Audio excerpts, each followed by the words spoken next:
मदन गोपाल रे कंकरिया से मटकी फोड़ी, मदन गोपाल कंकरिया से मटकी फोड़ी। ओ सुंदरी के शोदा मैया, सुंदरी के शोदा मैया, तेरे नंदलाल रे कंकरिया से मटकी फोड़ी, कंकरिया से मटकी फोड़ी। मदन गोपाल रे कंकरिया से मटकी फोड़ी, मदन गोपाल कंकरिया से मटकी फोड़ी।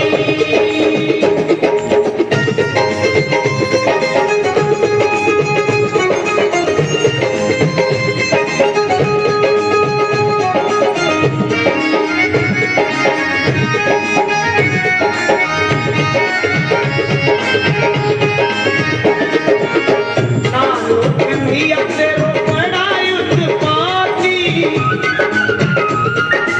संग पे ग्वाल बाल थोड़ा पाती।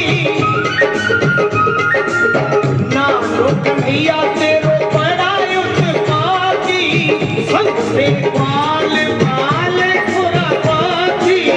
करके डगरिया पे, करके डगरिया पे, चलना मुहाल रे कंकरिया से मटकी फोड़ी,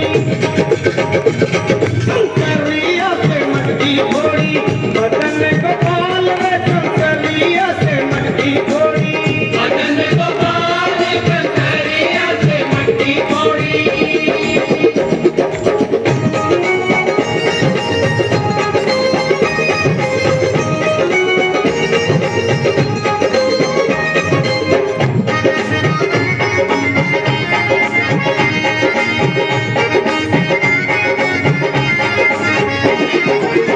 छाछ दही माखन को बैरी,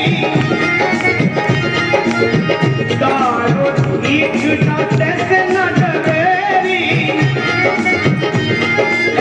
छाछ दही माखन को बैरी, दारू घीच डाटे से न डरेरी।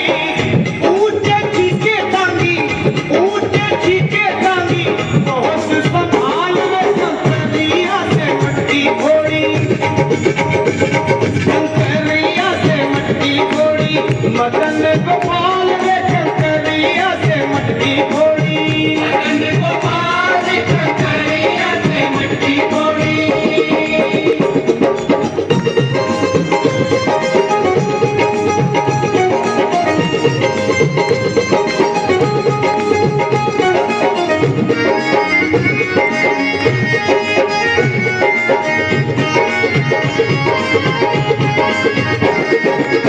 माखन चुरावे को चोरी चोरी आवे, आधो खावे लखा आधो गिरावे। माखन चुरावे को चोरी चोरी चोरी चोरी आवे, आधो खावे लखा आधो गिरावे। हायरी दैया ऐसी, हायरी दैया ऐसी, करे ये धमाल कंकरिया से मटकी फोड़ी, कंकरिया से मटकी फोड़ी। मदन गोपाल रे कंकरिया से मटकी फोड़ी, मदन गोपाल कंकरिया से मटकी फोड़ी।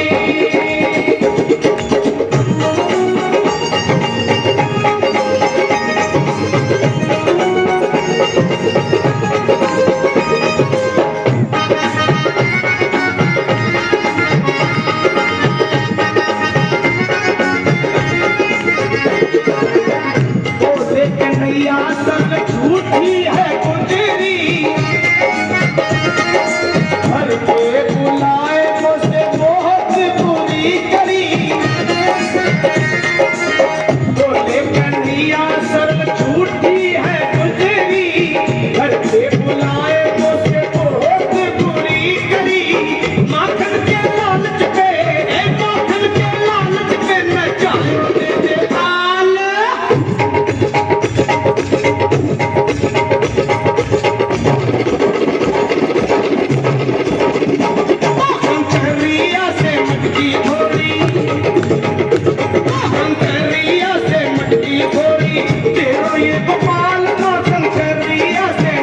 फोड़ी, तेरो ये गोपाल मैया कंकरिया से मटकी फोड़ी, तेरो ये गोपाल मैया कंकरिया से मटकी फोड़ी, तेरो ये गोपाल कंकरिया से मटकी फोड़ी।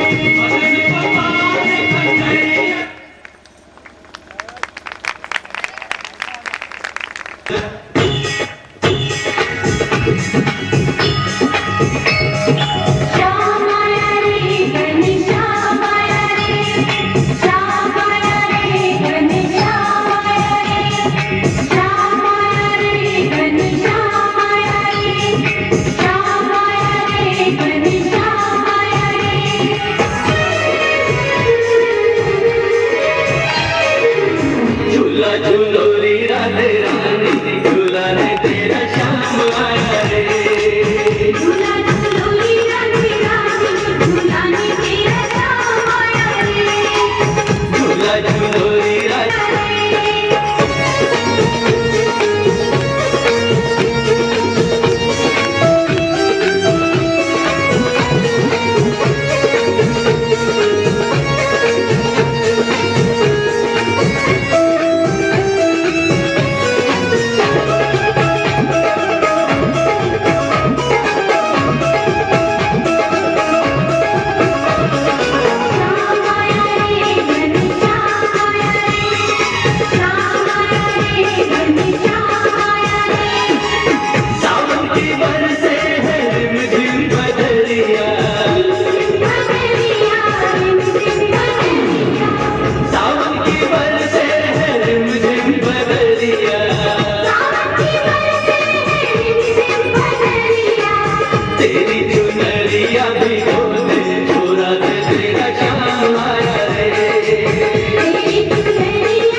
ग्वाल वाल कन्हैया को पकड़कर यशोदा के पास लाया। जैसे ही यशोदा ने सुना लाला ने मिट्टी खाई है, कृष्ण का कान पकड़ लिया, हाथ में डंडा ले लिया, बोली क्यों है, मुझे बता तूने मिट्टी क्यों खाई। सुखदेव जी कहते हैं परीक्षित, कन्हैया कहते हैं भैया मैंने मिट्टी नहीं खाई। ये सब सखा झूठ बोलते, तुझे विश्वास नहीं, ले मेरा मुंह देख ले। मधुमंगल बोला देख कितना चालाक बनता, वो मुंह में थोड़े ही है, वो तो पेट में गई। मैया ने कहा अच्छा मुंह खोल, थोड़ी बहुत जरूर लग रही होगी। जैसे ही कन्हैया ने मुंह खोला, माता ने उसके मुंह में समस्त ब्रह्मांड को देखा। मैया एकदम डर गई, ये क्या हो रहा है, मैं कोई सपना तो नहीं देख रही, मेरा लाला कहीं सचमुच भगवान तो नहीं।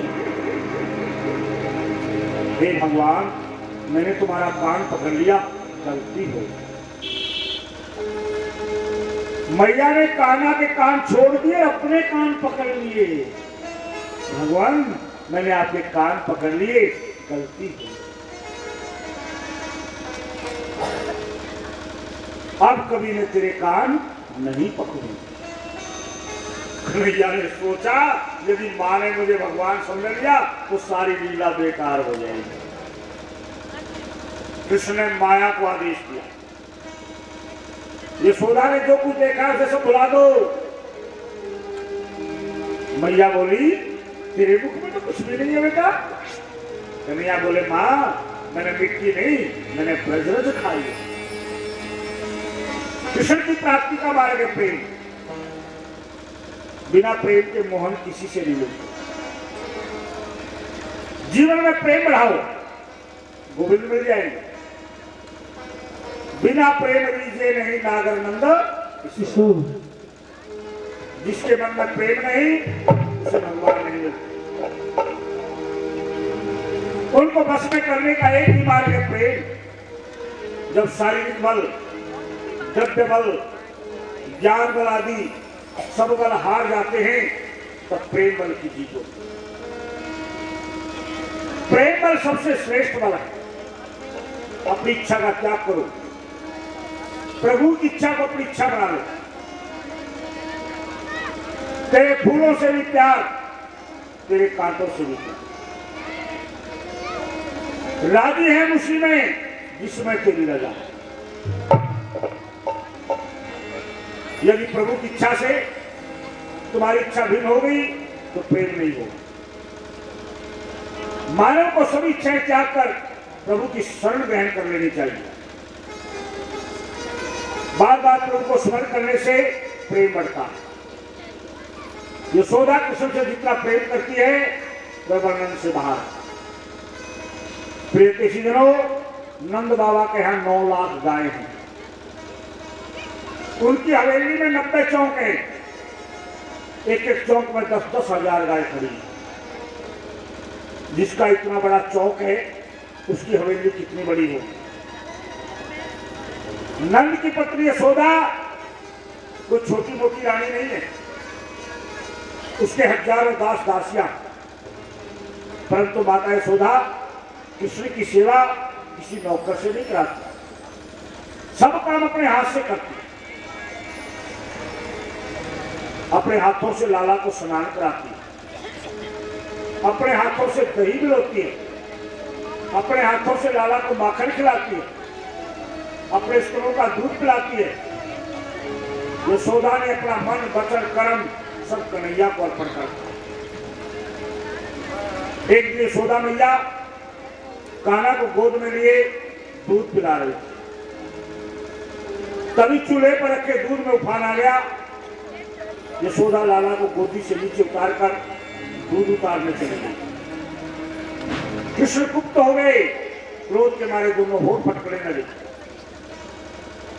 कृष्ण ने नीचे के होठ को दांतों के बीच दबा लिया। अच्छा मैया को दूध प्यारा है, दूध प्यारा नहीं। अभी बताता हूं। एक पत्थर उठाया, दही की मटकी में मारा। पिटाई के डर से अपने आप रोने लगे, परंतु जानते थे आज मैया छोड़ेगी नहीं, पिटाई जरूर लगाएगी। तब दूसरे चौक में चले गए। वहां एक उखल रखा था, उस पर चढ़कर बंदरों को मक्खन खिलाने लगी। मां सोचती है यदि इसको कुछ नहीं कहूंगी तो ये बिगड़ जाएगा। छड़ी हाथ में लेकर के कान्हा को पकड़ने दो। कान्हा ने देखा मैया आ रही है, सो दौड़ पड़े। आगे कान्हा, पीछे ग्वालवाल, उनके पीछे बंदर और सबसे पीछे यशोदा मैया। परंतु मैया ने भागकर कृष्ण को पकड़ लिया, बोली मटकी फोड़ दी, माखन बंदरों को खिला दिया। बड़ा उदंड होता जा रहा है, आप जो उखल से बांधो। माता रेशम की डोरी लेकर आई। यशोदा बार बार सोचती है कहीं डोरी लाला के चुभ ना जाए, परंतु आज तो लाला को डराना है। रेशम की डोर उखल में बांधकर कन्हैया के पेट से बांधने लगी, परंतु डोरी 2 उंगल कम हो। मैया और रस्सी बांधती है, वह भी 2 उंगल कम रहेगी। हर बार रस्सी बांधती है, परंतु 2 उंगल कम पड़ जाती है। बताओ जो संसार को बंधन से छुड़ाने वाला है, उसे कौन बांध सकता है? परंतु जब माता को कृष्ण ने परेशान देखा तो संबंध गए। यहां भगवान समझ आते हैं मुझ में और जीव में 2 उंगल का अंतर है, अहमता और ममता। जिसके मन में अहंकार और मोह है वो मुझे कभी नहीं बांध सकता। माधुर्य शक्ति कहती है ये भगवान है, बदलने नहीं दूंगी। दोनों शक्तियों के आपसी झगड़े में रस्सी 2 उंगल छोटी पड़ गई। माता कन्हैया को बांधकर अपने काम में लगी। यशोदा मैया के द्वार पर 2 वृक्ष खड़े, यमल और अर्जुन। ये दोनों कुबेर के पुत्र हैं। इन्होंने नारद जी का सम्मान नहीं किया, इसलिए जड़ होने का श्राप झेल रहे। कृष्ण जी घुटने घुटने चलकर दोनों वृक्षों के बीच होकर निकले। जैसे कृष्ण की कोहनी का स्पर्श हुआ, दोनों वृक्ष टूटकर धड़ाम से, उनमें से 2 महापुरुष निकले। भगवान ने कहा आप कौन है? उन्होंने कहा हम कुबेर पुत्र हैं। भगवान बोले क्या चाहिए? वे बोले हमें ये वरदान दो, हम सदा आपके गुण गाएं, आपकी कथा सुने, शरीर आपकी सेवा करे, हम सर्वत्र आपका दर्शन करें। प्रभु ने दोनों को स्वर्ग भेज दिया। धड़ाम की आवाज सुनकर ब्रजवासी दौड़े दौड़े आए। मैया ने भागकर लाला को गोद में उठाया। नंद बाबा ने यशोदा को डांट लगाई, उन्हें लाला को खल से बांध दिया। तुझे दया नहीं आई? मैया लाला को गोद में लेकर के सिर पर हाथ फेरते फेरते भाव से गा रही है, भजन सुनते सुनते कन्हैया सो। सभी ब्रजवासियों के मन में कन्हैया के प्रति बहुत प्रेम होने के नाते जब कृष्ण जी को जरा सी असुविधा होती है वह ब्रजवासियों को अच्छी नहीं लगती, उनके मन को कष्ट होता है। आज सभी ब्रजवासी नंद बाबा के द्वार पर इकट्ठे बैठे, वे कह रहे हैं जिस दिन से लाला का जन्म हुआ है या कोई न कोई राक्षस आता ही रहता है। हमारे मन में एक विचार आ गया है, हमें हम गोकुल छोड़ देना चाहिए। जहां हमारे लाला को सुख ना हो उसे कह रहे हम क्या करेंगे? नंद बाबा बोले परंतु गोकुल जैसी दूसरी नगरी कहां मिलेगी?